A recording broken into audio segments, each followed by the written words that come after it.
Chapitre suite, calcul des termes d'une suite avec une calculatrice, ici, version Texas Instruments.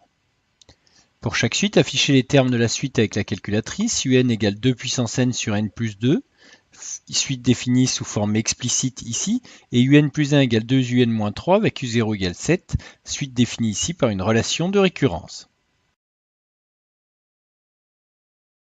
Avec la TI82, comme pour la TI82 stat et la TI83, on va dans mode et on va choisir ici séquentiel. Ensuite, on saisit l'expression de un avec y. On a donc ici un égale 2 puissance n sur n plus 2. Donc 2 puissance, le n s'obtient avec la touche ici 9, avec seconde 9, 2 puissance n, divisé par n plus 2.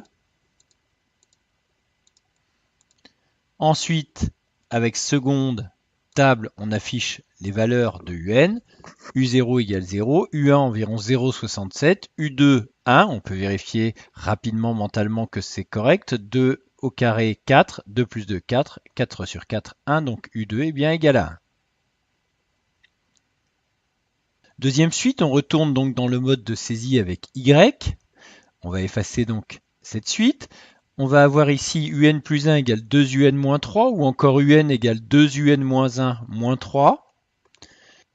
Ici donc 2, le un-1 s'obtient avec la touche seconde 7,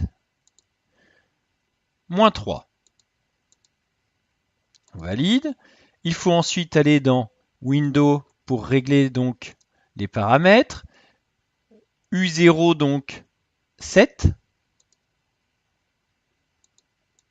On commence à l'indice 0 ici, puisque c'est U0 égale 7. On va afficher donc de l'indice 0 à l'indice 20, par exemple.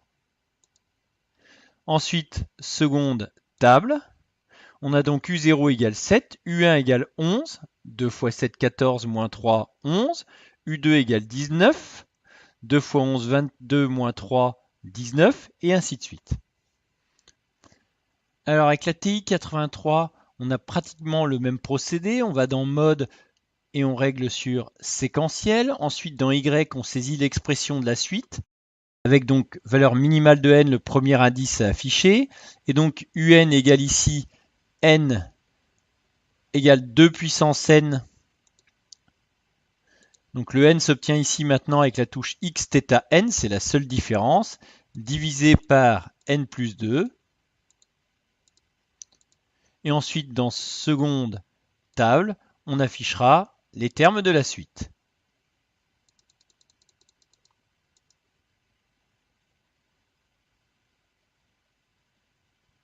Pour la deuxième suite, on va donc utiliser un égale 2 un moins 1 moins 3. Le U s'obtient donc avec la touche seconde 7 comme tout à l'heure, mais là il faut rajouter l'indice, c'est-à-dire n-1 entre parenthèses.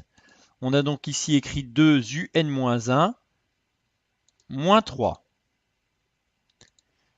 Le premier terme U0 égale 7, puisqu'on a commencé à l'indice 0. On affiche ensuite les valeurs comme précédemment, et on obtient donc 7, 11, 19 comme pour les calculs avec la précédente calculatrice.